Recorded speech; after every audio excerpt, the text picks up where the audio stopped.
Salut à tous, Steve, supporter of Marseille, j'espère que vous allez bien. On est à J-1 du Classico. Demain, 29e journée de Ligue 1, PSG-OM. Voilà, je t'ai mis l'affiche ici. C'est le Classico. Donc je vais te faire un avant-match. Je le fais rarement, mais là c'est un match. C'est le dernier gros match de l'année avant le OM Lyon. Mais là, le dernier Classico de l'année à l'extérieur. Surtout après ce qui s'est passé à Paris, l'élimination contre Manchester. Donc on va développer tout ça. Je vais te faire une analyse tactique pointilleuse de comment moi je jouerai avec les états de forme de chacun, tactiquement, techniquement, qu'est-ce qu'on peut mettre en place. Ça n'engage que moi, évidemment, tu le sais, je ne suis pas entraîneur non plus, ce n'est que mon avis. Après, on débat et voilà, on partage nos avis, chacun peut donner ses idées de jeu. Comment je présenterai l'équipe? Je te montre cette compo là, que tu vas voir ici, qui s'affiche. Alors, si tu la vois bien, c'est un 3-5-2. Pourquoi je joue en 3-5-2? Pourquoi j'inclus Gustavo dans ce 11 de départ? Je vais expliquer tout ça. En fait, je mets en place ce 3-5-2 avec Camara en stopper, en libéraux axial, Kalitakar sur sa gauche, Sakai à droite. Pourquoi Sakai? Sakai étant droitier, il sera plus à l'aise. Kalitakar pouvant jouer des deux pieds, je le mets à gauche. Je mets Ocampos sur le couloir gauche et je mets Bounassar sur le couloir droit. La paire, comme tu peux voir, Sanson, Lopez à la récupération. Et devant donc, Balotelli avec Thauvin qui tourne autour. Je n'ai pas inclus Payet dans cette composition, car tout comme vous, on ne connaît pas l'état de forme de Payet. Ça fait plusieurs matchs qu'il ne joue pas. Apparemment, de ce qu'on dit, de ce qu'on voit partout, sur les séances d'entraînement, il va bien. Il a perdu, il s'est même un peu affiné, tu vois, il a retrouvé une espèce de second souffle, un peu de pêche, mais comme on ne sait pas réellement où il en est, je préfère pas moi m'avancer à dire oui, je mettrai Payet. Je fais vraiment avec les joueurs actuels, les joueurs en forme du moment. Pourquoi j'inclus Gustavo? C'est là que je vais t'expliquer pourquoi je joue en 3-5-2. Parce qu'on va jouer un adversaire, Paris, c'est pas Nice, sans manquer de respect, c'est pas Saint-Etienne. Il y a des arguments offensifs, ils ont des joueurs pour faire clairement la différence. Mbappé, Di Maria. Ils n'ont pas Cavani, ils n'ont pas Neymar, ils n'auront pas Draxler non plus. Alors c'est clair, tu vas me dire au match aller, il y a beaucoup de joueurs qui n'étaient pas là non plus et ça ne nous a pas empêché de perdre. Là, l'esprit du match est différent.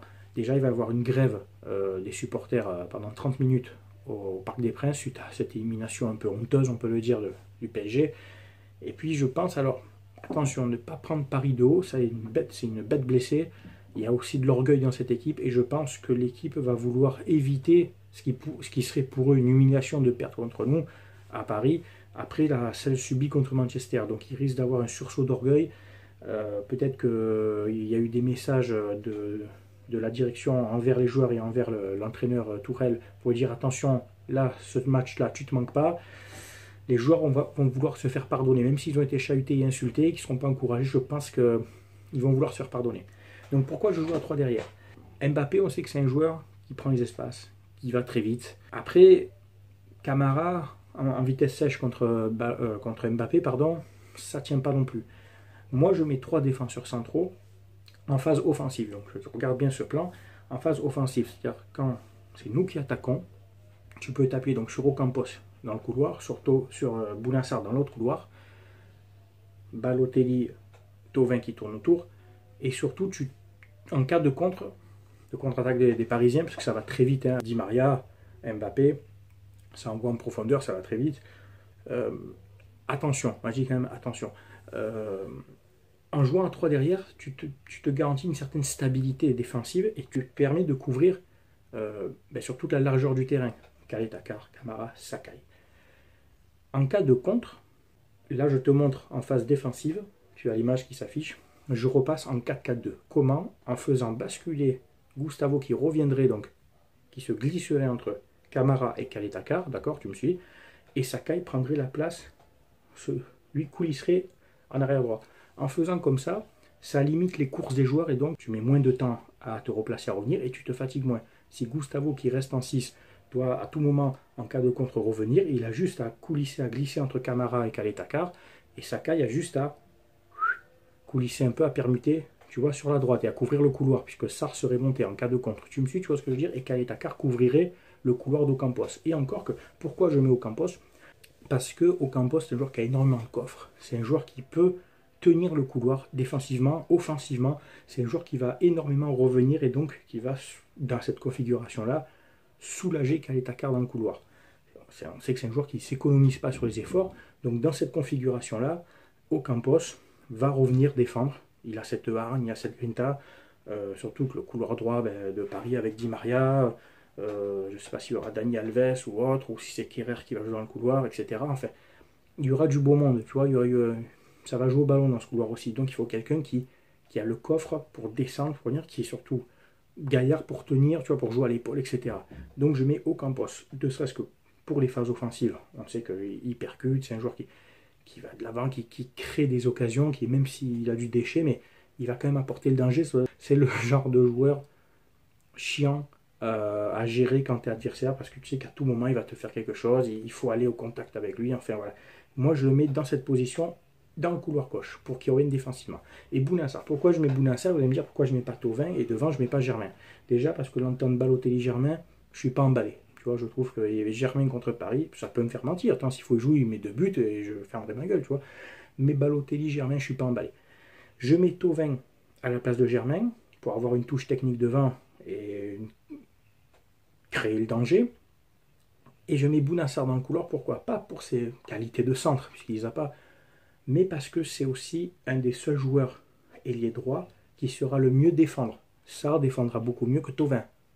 Sarr défendra beaucoup mieux que Radonjic. Tu me suis?